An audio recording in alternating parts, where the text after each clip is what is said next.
I want to welcome everyone, and before I turn things over to Rebecca, and say how nice it is to see everybody's faces when we can't physically be together.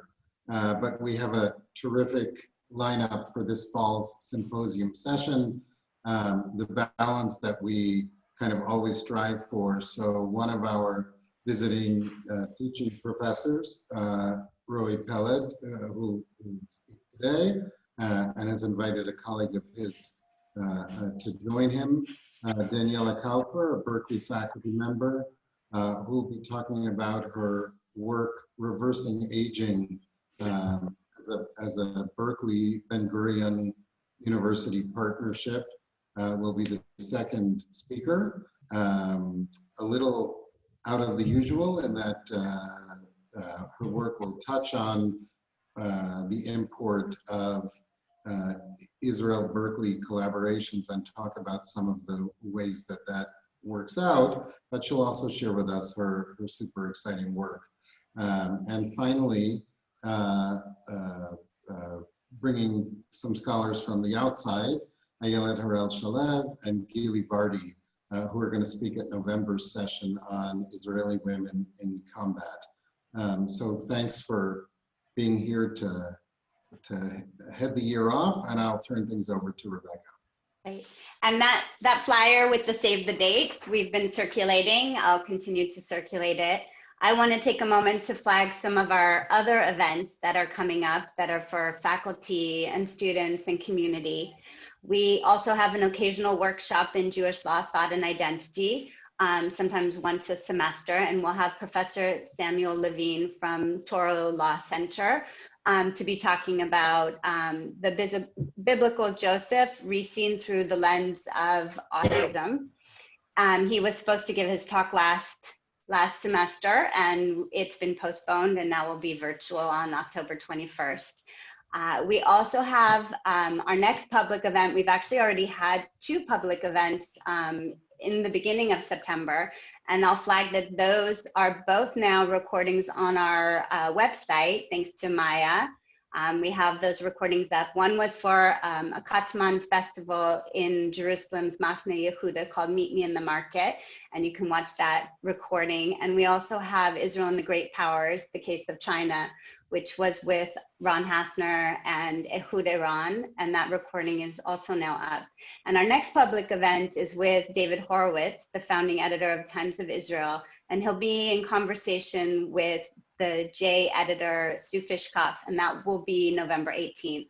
So it will follow the elections and be looking at diaspora-Israel relations in the context of the post-November elections, presidential elections here. I want to flag a few more other events before we start. We also have a student series on Black and Jewish race, identity, community relations, and commitments to social justice. We've had Professor Mark Dollinger from San Francisco State University was with us last week. And on September 30th, we'll have Ilana Kaufman, the director of the Jews of Color Initiative, and she'll be joining us to speak about her work as well. And I'll also note that series, our series, which is really a student-centered series, is also connected to a multi-unit co-sponsored series on Jews and race that's also going on campus. So I think I've covered all of those, and I want to now turn to today's colloquium. Also to flag that our colloquium series is often a place for Berkeley faculty and our visiting teaching faculty to present their research. And so Roy Peled is here for the 2nd year. Last year, he was our Israel Institute visiting professor, and he continues this year as our Koret visiting professor in Israel Studies. While in Israel, he is the administrative and constitutional law professor at the Chaim Strix School of Law at the College of Management Academic Studies. For us, he's teaching 3 courses this year on minority rights in Israel, on constitutional law in Israel, and also on information, media, and public discourse in politicized societies, which is a comparative course on Israel and the US. And those topics are very closely aligned with his research interests. Roy Peled was supposed to give our last colloquium talk last spring when COVID struck, So he's opening up our series this fall. He's part of a multidisciplinary research group on the subject of the Yemenite children affair, and he's invited his colleague, Dov Levitan, who is on the faculty of Bar-Ilan University and Ashkelon College, to join him here today. I believe some of their other colleagues from their research group may also be in attendance, so I welcome them as well. Before turning to our presenters, I want to make a few housekeeping notes. Our speakers will each present for about 20 minutes, so about 40 minutes in total. And during that time, we'll all remain muted.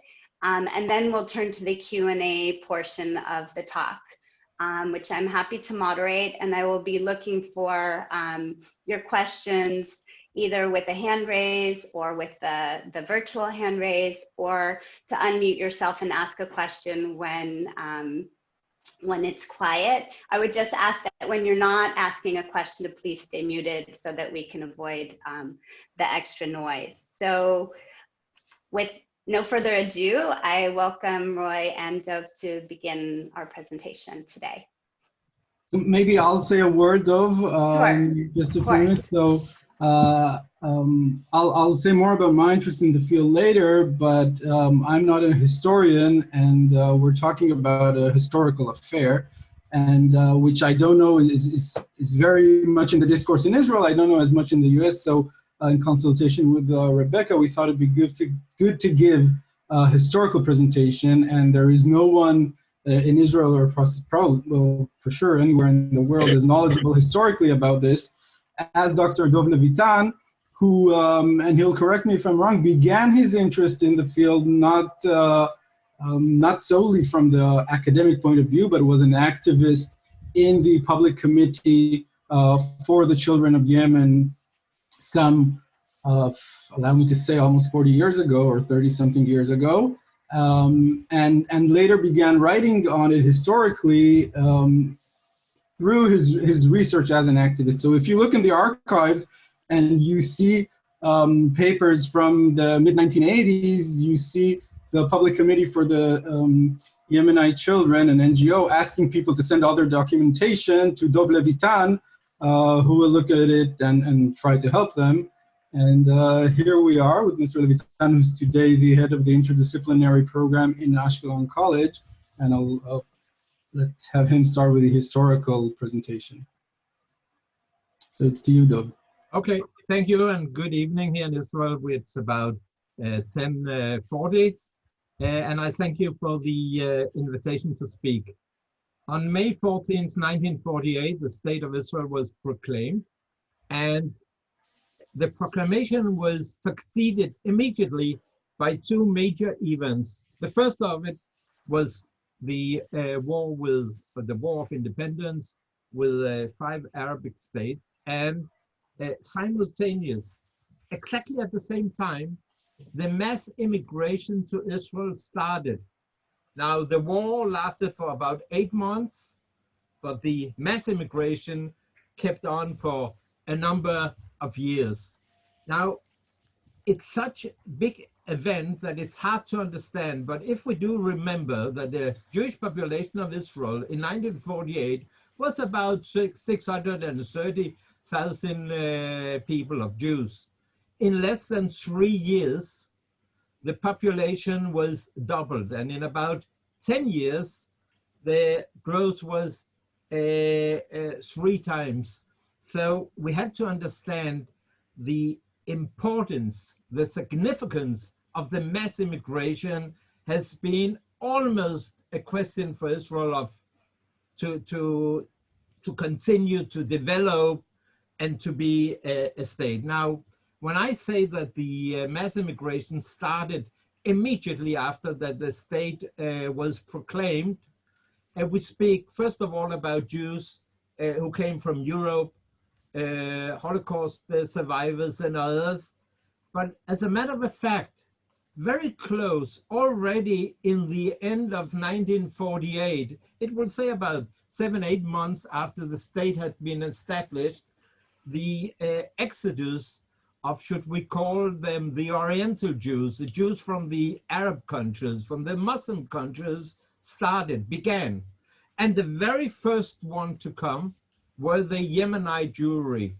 The first wave of Yemenite Jews came already in December 48, and it was succeeded during 49. And we speak about altogether in about 2 years, 50,000 Jews from Yemen came. Now, the Yemenite immigration to Israel had great importance. There are many interesting aspects, and we are going to discuss one of those aspects, namely the case of the missing Yemenite children. I'll try to make a share screen. I'd like to show you my presentation and to continue here. And what we can see here is actually the Jews landing on the airfield in Israel. We see some of the children getting medical care, and other people, a mother with her children, which are brought to a camp of absorption. Now, the topics that we are dealing with, I think, if we look at it from the historical point of view, from the political point of view, there's absolutely no parallel in Israel, because we are speaking about events, something which happened 70 to 72 years ago, but the consequences, the results of it, we still discuss and we deal with it today. Now, the case of the missing Yemenite children has been investigated by 3 committees of investigation, and there are certain people, activists, who are demanding that a new committee should be established. And we can see today, and we are now in September 2020, that the Knesset, the parliament, the activists are still dealing with this affair, and they are still raising the question, what happened to the children? And certain people, I don't belong to that side, should we say, of the board, but that's certain people say they were kidnapped and the children are still alive. So Dov, you might want to click on presentation view down there so we see it larger. I can try to, if it will. Left, yeah. Okay, is it better? Great. Can you see it better now? Okay, so yes. Okay, we move forward. So the first question we should ask is, how many children are we dealing with? Well, it depends who you ask. If we will stick to the reports of the 3 committees, we are dealing with about 1,035 children complaints, and what the committees has decided, or the conclusion that they have reached, is that almost all the children passed away. There were about 56 cases that they couldn't reach any conclusion, which means that the destiny of the children is unknown. Now, in order to understand the background of what happened, we have to dedicate at least a few minutes to the conditions of the immigration from Yemen to Israel. And again, we speak about the end of 48 and mainly the second half of 1949. Now we have to remember the Jewish community in Yemen was a very old one, but it was also the most isolated one. It didn't have very tight connections with other Jewish communities. By the way, all the Jews, and we speak about close to 100%, were religious and traditional. Now these Jews hear that the prophecy has been, should we say, executed, meaning that a Jewish state has been established, and immediately they started to move from the northern part of Yemen and the central part where most of the Jews were living, walking down to the south to Aden, which was an English crown colony, And it was a real hard journey, walking 10 to 14 days under the burning sun. They were attacked by Bedouins, by sheikhs, and so on. A lot of them simply couldn't do it. They fell down and passed away, especially the children. It's very hard for us to understand the price that the Jews of Yemen had to pay in order to fulfill their wish to emigrate to Israel. Now, those of them who made the journey came to this absorption camp, which was located in Chashet, a little outside the city of Aden. Now, it was a camp which actually could, in the best case, maybe house about 12 to 1,300, 1,400 people. But the Jews kept on every day, more and more camps, hundreds. There were weeks where there came 1,000 and so on. So this camp was packed up with people. There were 13,000, 14,000 people waiting for their opportunity to go to Israel. And the situation was terrible because there was not enough food, and the sanitary installations were very bad, if they existed at all. So in Israel, they had to take a decision. What are we going to do? Now, what is very interesting, and it's not a very, should we say, sympathetic aspect, is that there were people, leaders in Israel, I would say the majority, who said, we cannot take these people to Israel now. We cannot absorb them because we hear about their medical situation, and there are a lot of old people, and there are sick people, and there are children. It's too big a burden for us. They have waited 2,000 years in Yemen. Let them wait a few years more. We need younger people, more productive people. And that was actually the opinion of the majority of the Israeli leadership, of the government, and also the leadership, the management of the board of the Jewish agency. But there was one man who said, no, we are going to bring them now. And that was the prime minister himself. That was Ben Gurion. And what Ben Gurion said, he actually had the same reason. He shared the same opinion maybe as those who were against, but he said, yeah, I hear what is going on. So it's our duty to bring them. I hear about the children.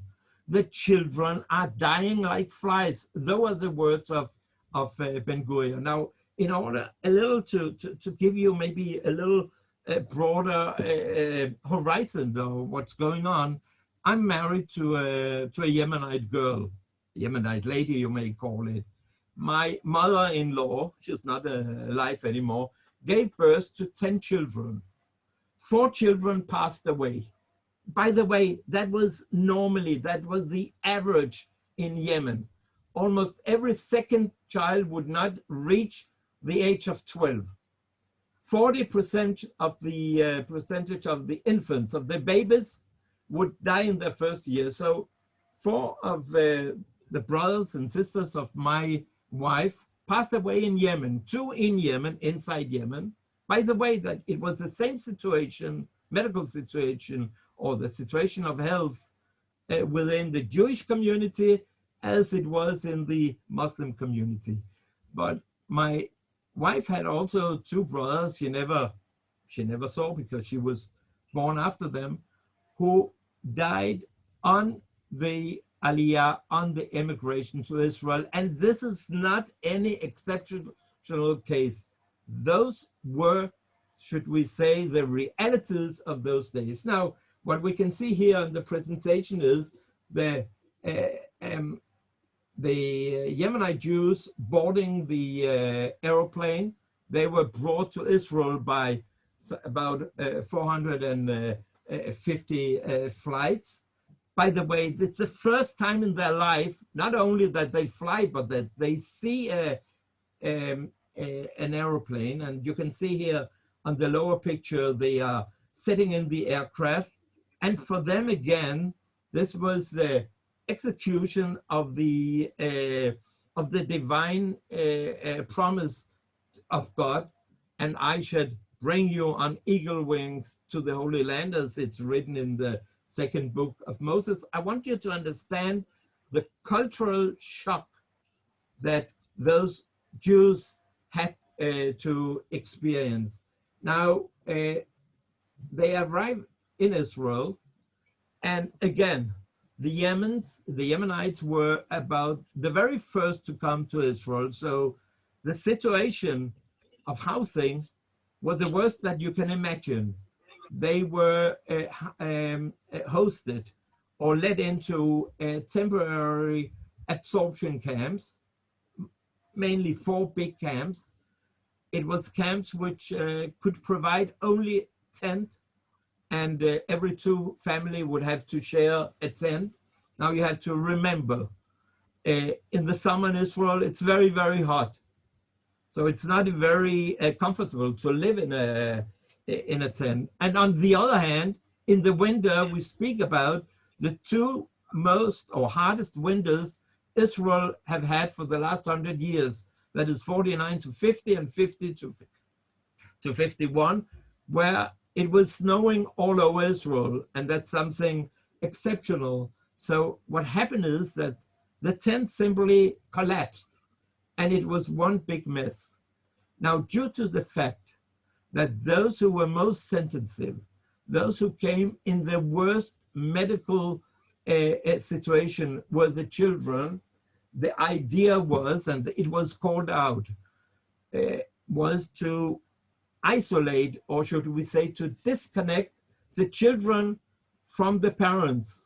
And the idea was the children should not live in the tents, but in some kind of temporary housing, but a little better housing than the parents. And it was done. In most of the cases, the parents agreed. But should we say if they didn't agree, it was carried out anyhow. I mean, they couldn't really oppose it. And then the mother, because usually it was the mother taking care of the young children, of the infants, would come every day to breastfeed the child. And then one day she comes and she's told in the morning, your child is not here. And she asks what happened.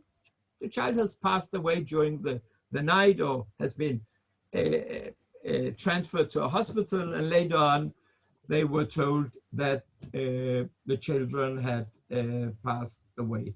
Now, if you can look at the graph that I showed, that I showed just before. Let's see if I can go back. Just a minute.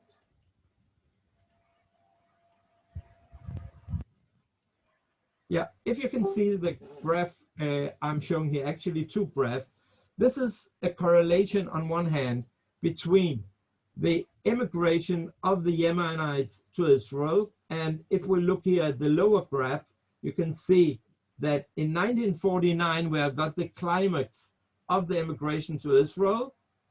That is the year where about 35,000 Jews from Yemen come to Israel. And on the other hand, the upper graph is showing the rate of mortality among infants, which in Israel, even before the state was established, but also in the first weeks, the first months, was pretty low. Suddenly, you can see it's going up.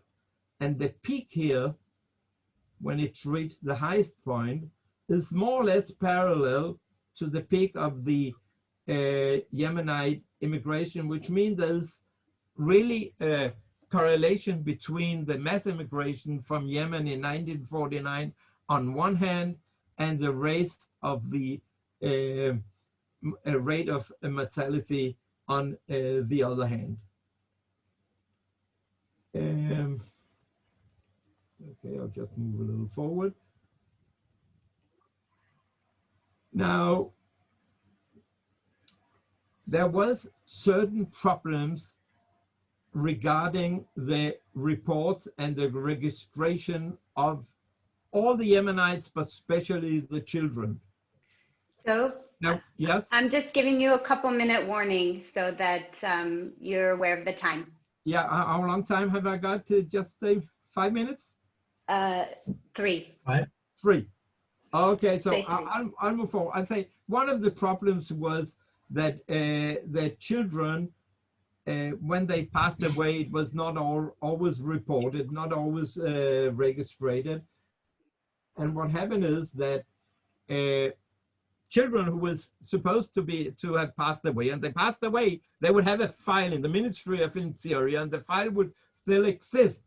And then a number of years after, when the child or the youngsters would have reached the age of 16 or 17, he would be called for the army or for the medical test before you are drafted. And then the parents say, listen, we have got a draft for our son or for our daughter, but we were told 16, 17 years ago that he passed away. And in 1967, 68, it happened for the first time. There was a scandal in Israel.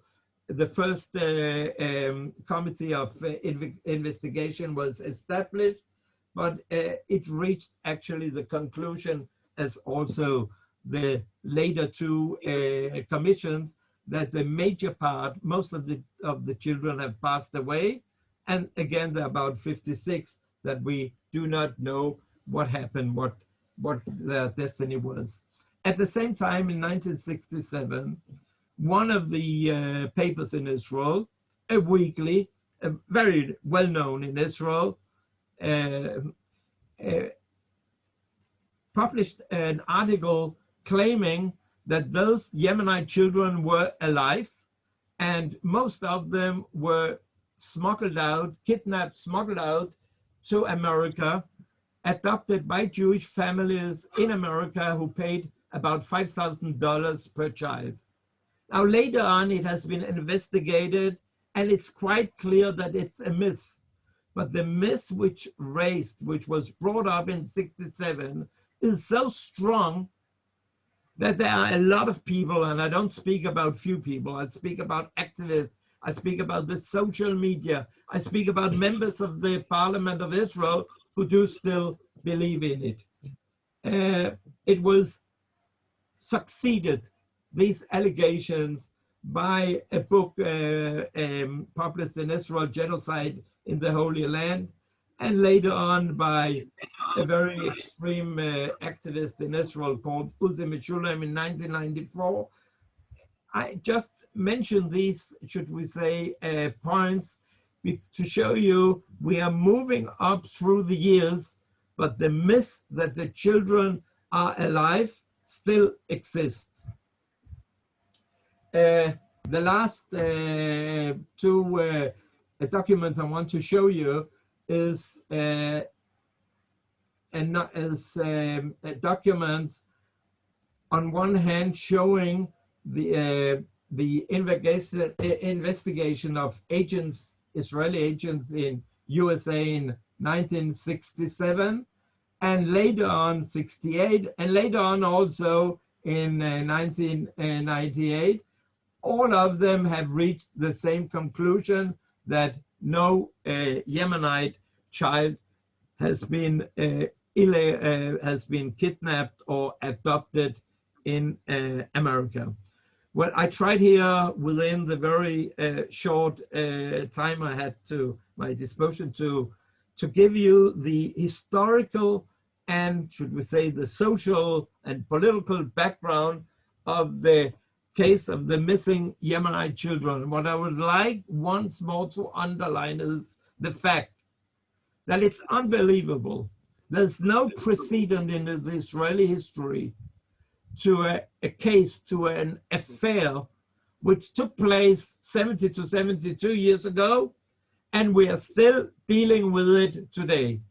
I personally have been investigated and made research up on this topic for more than 40 years.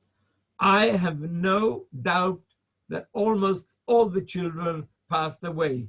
It's right. The state of Israel made a number of mistakes. One of them was the approach to the new immigrants. Those who were in charge of the absorption looked down at them. They didn't look at them. They didn't recognize them as people who were equal to them. A lot of mistakes were done, but I do believe that no Yemenite child has been kidnapped or illegal adopted. Thank you.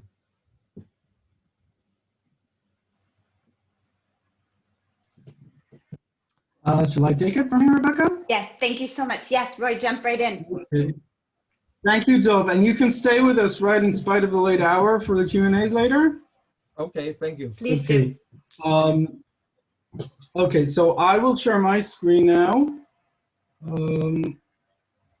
Just a sec there. And I'll say, to begin with that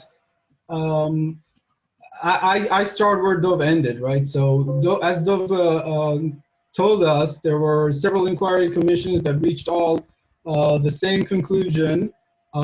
We didn't have time here, Dov didn't have time here, but maybe later, and I'll show a few examples. These are not conclusion disputed by people who delved into the documents and the archives and the facts. And we'll get to talk about that later. Of course, they are politically disputed or publicly by many people who focus on the parents' testimonies. But my interest in this here, and maybe for that I will start a little with my personal interest or my personal background, and saying that I, 10 years ago, 15 years ago, was involved in this NGO in Israel, which is called the Movement for Freedom of Information, which I led several years. And when I was in that position, I was approached by some activists on this affair that told me, listen, there are archives that are held from the public. Would you be willing to help us in the struggle to open them up? Which, of course, I was happy to do. Also a bit puzzled, and later I'll show you we understood it's not exactly that, but that was my first closer acquaintance with this affair. The second thing is an issue that I'm interested in academically, and all of us, I imagine, have given a lot of thought to in the recent years, which is the question of truth in our times. So I won't talk a lot about that because I'm sure we've all spoken about it in various different forums in previous years. I just want to quote a strong sentence or 2-3 sentences that are always in my head, hearing Hannah Arendt telling us that there's more at stake here than the perhaps inevitable tension between two ways of life in the framework of a common and commonly recognized reality. What is at stake here is this factual reality itself. And this is indeed a political problem of the first order. I deal a lot with public discourse and deeply believe that if we can't get the facts right together, we're sort of hopeless as a society, and which is why we really need to work on getting the facts. The third and last path that leads me to this issue is really my previous academic writing. When I made a switch from civil society to academia, I started working naturally on FOIA and transparency. And as that became a little boring after a while, I began asking myself questions of the limits of transparency, or of what impact, what practical impact unfettered dissemination of information has on the public discourse, for the reasons I just mentioned. So I wrote all kinds of things about transparency, but I'm now engaged in a project on the limits of transparency. And to very, very briefly summarize what I'm arguing there is that while secrecy still should be out of the question other than in very, very extreme cases, I think that one of the ways to deal with problems that I will note come out of unfettered dissemination of information is restoring maybe the reliability, credibility, and also the ethics of those in society entrusted with processing information and turning it into knowledge for all of us, mostly the media and the academia, to some extent also other government and public agencies. So those are my goals in this project. A little background about the inquiry commissions Dov mentioned earlier. So there was one commission, really, as Dov stated, there were mentions of individual cases of missing children in the 50s, but just a handful of them. It becomes a phenomena, or there are rumors of a wider phenomena in the mid-60s when these letters of draft begin from the military begin to reach people, and then this the first public committee for the Yemenite children NGO is formed and presses the Knesset to investigate, to look into this, and the first inquiry commission, Balul Minkowski, is created. They received 342 complaints from families about their missing children, and they reached the conclusion that roughly 320 of them actually did pass away, as the families were told.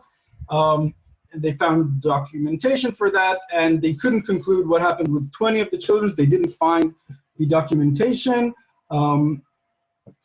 For roughly 15 years after that, the issue is almost silent. But then, mid-80s, among other things, thanks to Dov's first papers published, the uproar rises again. There was again pressure, and a second commission is set up, and that is the Shagi Inquiry Commission. They receive about 505 complaints and reach a very similar conclusion. So that 95% of the kids indeed passed away, and again, they have, after they collected all the info from all the archives, they still had a few cases that they could not crack, so to speak. And then as the activists are very much disappointed with their findings, there is more pressure immediately, following that investigation, to create another inquiry commission, which will be a national inquiry commission. By law, that has much more authority and is also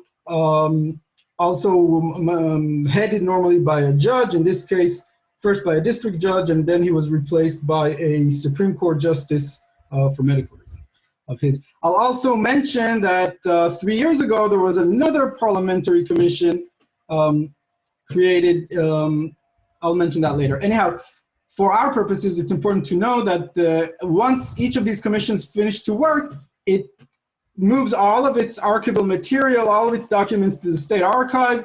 Those were then, the first moved it there, they were made available for the second, and from the second to the third. So the papers the Third National Inquiry Commission worked with have the totality of all the documents collected from hospital archives, immigration camps archives, Jewish agency archives, local municipality archives, et cetera, et cetera, et cetera. Yeah, as I said, there was also the parliamentary committee. I might mention that a bit later. Okay, so about the disclosure of the material, the archival material of these committees. When the committees end their work, by law, they have to publish their report, and they can decide whether they want to publish the minutes of their meetings.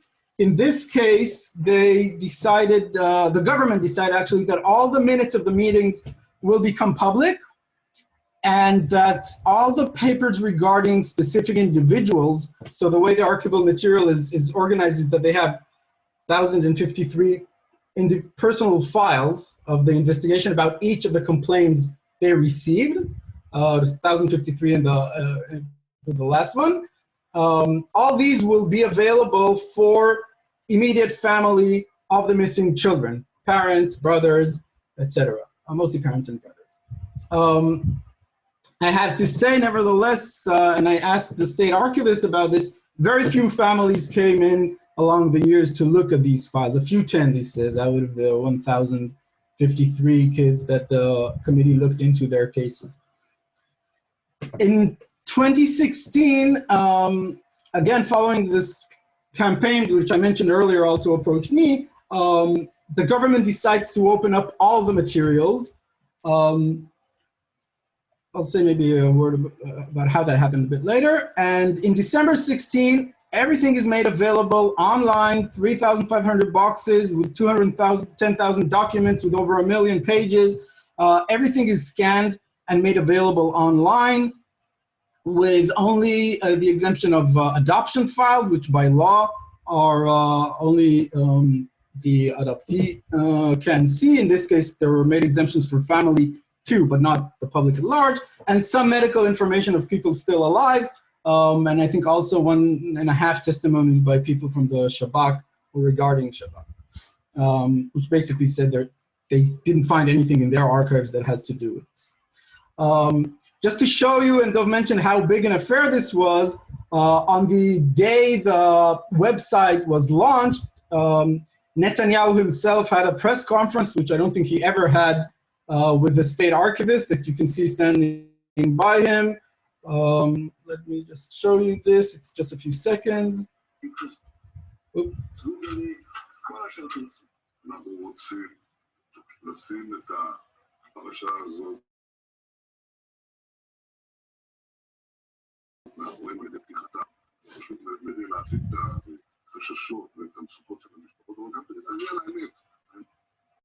Right, so Netanyahu was hoping this may leave the affair behind, which obviously did not happen. Oops, sorry. Right. Yeah.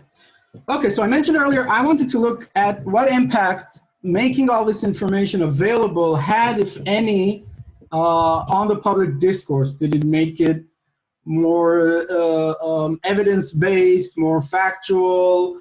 Did it contribute to reaching any common ground? And I want to look into what a few, or the main information mediators, as I call them, those who are supposed to turn information to knowledge, did with this. I'll look into the government, because obviously the government is also the source of much of this information, but government in the wider sense, and I'll point into a minute, also receives, different agencies receive information for different agencies and work with it. And obviously, as I mentioned earlier, the media and the academia, and maybe I'll add a few words at the end about civil society and social media. Rebecca, how am I doing in time? Wow. Ooh, 5 minutes. I'm rushed. Oh, that's that. Oh, okay. So About up to the 60s, there's no media coverage at all of an affair. There are a few tiny mentions of one, practical case of missing kid. In the mid-1960s, we mentioned earlier, it becomes an affair, and there are a series of articles. But after the Balou-Minkowski inquiry, the whole thing subsides. It's sort of publicly accepted that there's no story in terms of a larger phenomena. In the mid-1980s, first, we see, again, after Dov's work and a new generation of activists, a rising interest with a clear narrative that insists that there were widespread kidnapping, intentional kidnappings, and there are dozens of articles which basically it's not he said, she said journalism, it's he said journalism, tell the stories with little, if any, investigation, but it's also very difficult at the time to do investigations because the archives aren't easily accessible, at least. But there were already inquiries, and there's only one show I managed to find, a documentary on the public TV of the time, which does the very basic thing, takes the family with a complaint to the chief investigator of one of these committees, a Yemenite by himself, by the way, Ami Hobab, who tries to show the family all the documentation that they found that proves the child passed away. Other than that, there is no real attempt to make use of what the inquiry committees looked at. Just to show an example, for instance, this individual, Louis Wachtel, is a story of a child who was adopted by an Ashkenazi family. One day, a Yemenite woman, sees him playing in the backyard. She has a friend who lost a child in the immigration camps, and she thinks he looks just like him, although that child was less than a year and a half when he died, allegedly, and this kid is now roughly 10. And she tells them, he looks just like him, and they become very much convinced he is their child. They file to court to annul his adoption, but in court, his file is opened. It's clear that he's not of the age, he's a year older, and he was legally adopted. His mother abandoned him at the hospital, and they withdraw their claim, but he remains convinced when he becomes an adult that he's possibly their child, and huge coverage in the press in the 80s already. He moves to the United States, he has a DNA test, the DNA shows he's not their child, but to this day you will see his name mentioned as a child kidnapped as part of this affair, and still in 2020. After the disclosure came out, after the archives were opened, and this is December 28, 2016, when everything became online, initial reports, all the headlines say there are no findings, there's no smoking gun in the archive, which is, I think is true, but it is also troublesome in a way because these were briefings by the archive people to the press, and they're presented in the press often as a fact, not because the press already went through all of these archives, but just because that's they were told, and again, it's sort of a he said journalism. And just, you know, these are just a few examples what I showed. But then afterwards, there's a swarm of new coverage. And the thing is, there are 200,010 documents made available, lots of interesting stories in them, and they sort of fed into several full-hour, at least 4 full-hour documentary programs in prime time on TV, which again, you know, just take families that were mentioned there with not, and I'll give an example in a minute, not really looking into the documents.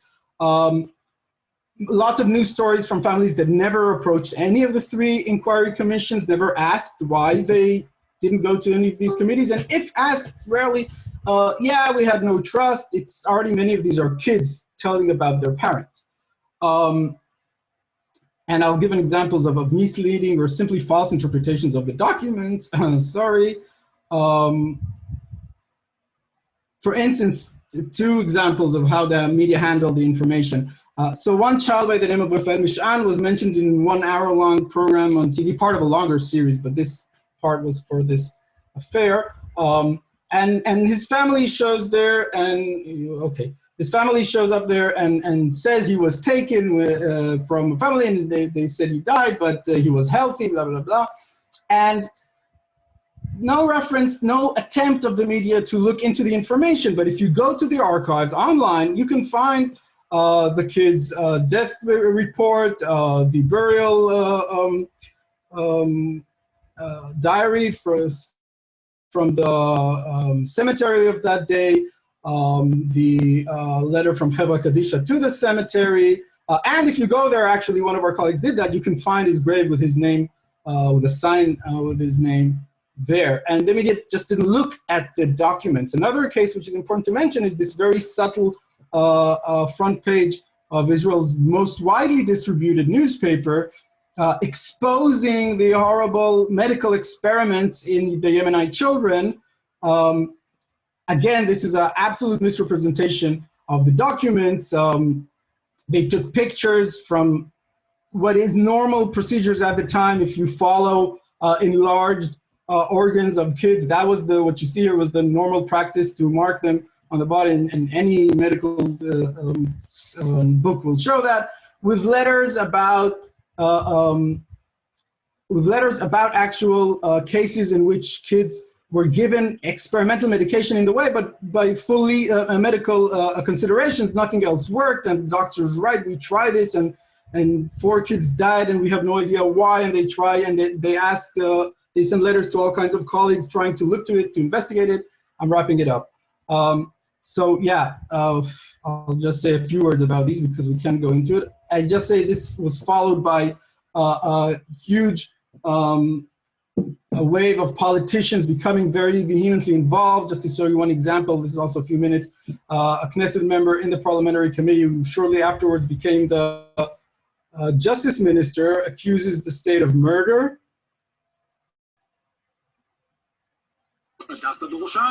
רבותיי, זו לא רשלנות, זו לא מקריות. 80% זה כבר עולה לכדי כוונה. וכשאני אומר כוונה, אני אומר את זה כמשפטן, עולה כמובן באופן אינטואיטיבי המילה רצח. דברים, אתה פשוט לא יכול להבין את זה אחרת. כאילו מישהו רצה כאן שהילדים האלה ימותו, ויש גם לרצוח, מה האינטרס? אנשים הרוויחו על זה הרבה כסף, המדינה הרוויחה על זה הרבה כסף. I'll stop here. I'll just jump to my last conclusion slide. Oops, I lost it. Just to say, and I want to speak about academia, I'll just say this, that the media, as you see, didn't show much interest on the documents. There was one documentary that really delved into the documents. There was, of course, much more discourse about it. Consequently, following the media, the politicians really didn't take much from the documents as well. The executive, I didn't get into this, but the Interior Ministry, the Justice Ministry, did work with these documents to try and provide more answers to families. And in the academia, where there was next to nothing, I mean, other than Dov, nobody researched this historically before. There were a few articles written later about the medical background, about the immigration background, and how it tapped into this affair. And there are two more being written now, which show a more nuanced story. And then the question comes, how much the media and how much the academia impact the public discourse. I will wrap it up here, and I apologize for taking longer. Thank you so much,